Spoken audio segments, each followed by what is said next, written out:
Ladies and gentlemen, Craig is here, and this is the comic guy who's made it. Let's hear why he's so famous and why all the celebrities after him. Thanks for asking. Well, it was such a dream come true to be able to finally be an independent artist, to break into the mainstream media with my new superheroes that I created and stuff. And I guess you want me to tell you like how I kind of got my start and things like that? Or well, I actually Todd McFarlane, the creator of Spawn from Image Comics, was the guy who gave me my start in comics when I was 19 years old back in the day. And I drew issue number 30, the double-page pinup poster in that comic book, and that was shown on TV, and then that kind of launched everything. And I was like, geez, I'm still in school, what should I do? So I took a break to kind of finish all of that and put together this idea I had for making new superheroes. And Spawn and Kick-Ass were like the last new independent superheroes really to break into the mainstream media. And that's where I said, geez, it's been like so many years since there's been new heroes and new superheroes, and I was like, hey, maybe if I cast celebrities as the characters, we could turn them into the superheroes too, How one superhero becomes a comic someone famous? What's the path? Oh, that's a great question. So I think that one of the key factors is trying to appeal to a mass audience and connect with them personally. So there's a psychological understanding behind the comic readers, a very smart group of people who want something new and something they can connect with. What's the future for the artists like you? Oh, where it's taking also you? a good question. So my whole goal at BeyondComics.tv, by the way, if people want to see it, it's BeyondComics.tv. You can see all of our new superheroes there. And what I'm trying to do is create the source material to be licensed into TV and movies, and maybe a Netflix series one day. All these stuff. So we're working on multiple screenplays and scripts based on the different superheroes I created. And we just released our brand new action figure, by the way, which is released worldwide. Nice. Yeah, like all over the world. I'm flipping out at the distribution that we're getting by TB League Fison. They did the Vampirella figure, the She figures. They did my figure of Cleo, which is starring Ice-T's wife Coco as my superheroine Cleo, and it's one of the first companies to create seamless synthetic skin action figures, 12 inches tall and 28 points of articulation. So it was wow. It was a dream come true, man. How those ideas come to you? Like, are you born with those? Or thank you. Yeah, that's a great question. I think, I started drawing when I was like 2 years old and stuff, but I never stopped, and I kept, A lot of people draw when they're kids, yeah. But you're like an icon and people look up to you. I try to just help and stuff, especially like when I'm donating art to like the different charities to help raise money and things like that. That's always been really important, But back to your original question about the ideas, they kind of, I've always had them as a little boy and always writing and and my different superhero characters. Are and the then superheroes changing with the time? Yes, yeah, absolutely. In fact, that's one of the big key factors I do with my heroes is I have it based in a more real world, that it connects with the people. So it could be possible, that those characters that I created could actually exist in our world, and that means are they like social media characters? So how do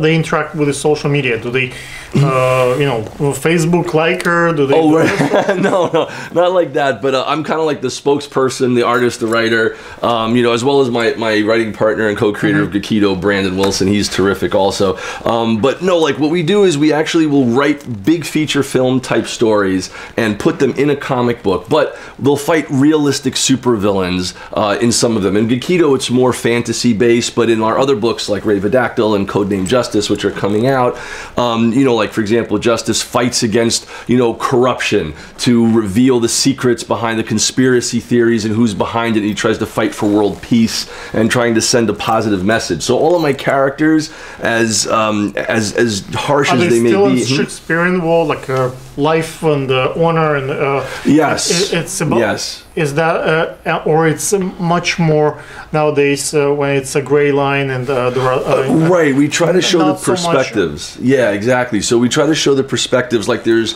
a new top secret project I'm working on that I haven't announced yet, but the supervillain is like one of my favorites because this guy believes he's saving the world, but he's actually destroying it, and he has to be stopped. But his perspective is that he's trying to save people. So there's a very big gray line there to try to he's like show his Trump. perspective. No, he's not like Trump. Trump is not so obvious in that Trump regard. thinks But that he's a superhero. He's saving the well, world. that's a different kind of superhero, I suppose. No?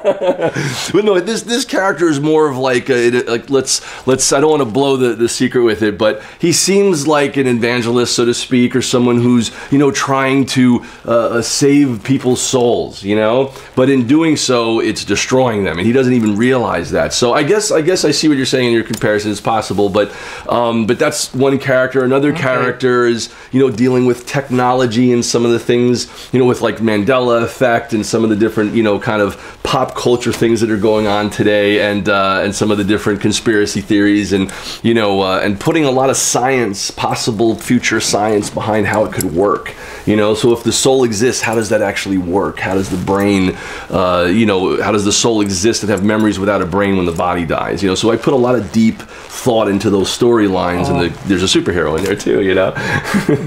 Does your superheroes have any superhero abilities in the books? Let's say I seen new superheroes who have smell. So you open the book and you can actually you turn every page, and with turning the page you get different smells. Right, the scratch and sniff kind of technique. Comparing to what the superhero does, whether it's a dirt or it's he's kissing a girl. So it depends on the action. There are different. That's great. Yes, yeah, absolutely. Like we're trying to incorporate an interactive kind of augmented reality to the comic book. So the hopefully if we pull this off right, fans will be able to take their cell phones and scan them. I don't know if you saw here in the space that records the. I'll show you. Oh, in the YouTube space here. Yeah, I'd love to check it out. That'd be great. Yeah. There are some equipment to get those things. I would love to see that. That'd be fantastic. I'm a super tech geek. I love this kind of stuff. Ladies and gentlemen, if you have questions for that guy, maybe we can get him another time to come back.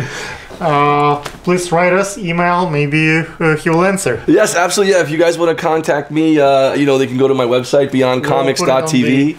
Teleprompter, so the folks will not only all the time they will see the cameras, they will see your website and your name. That's right. That'd be great. And they could also check out our YouTube channel at youtube.com/beyondcomicstv without the dot, or the website beyondcomics.tv, and all our social media is up there too.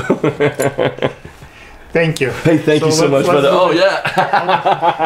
Yes, we were afraid of germs. That's right. That's right. Thanks so much, man. It was really fun.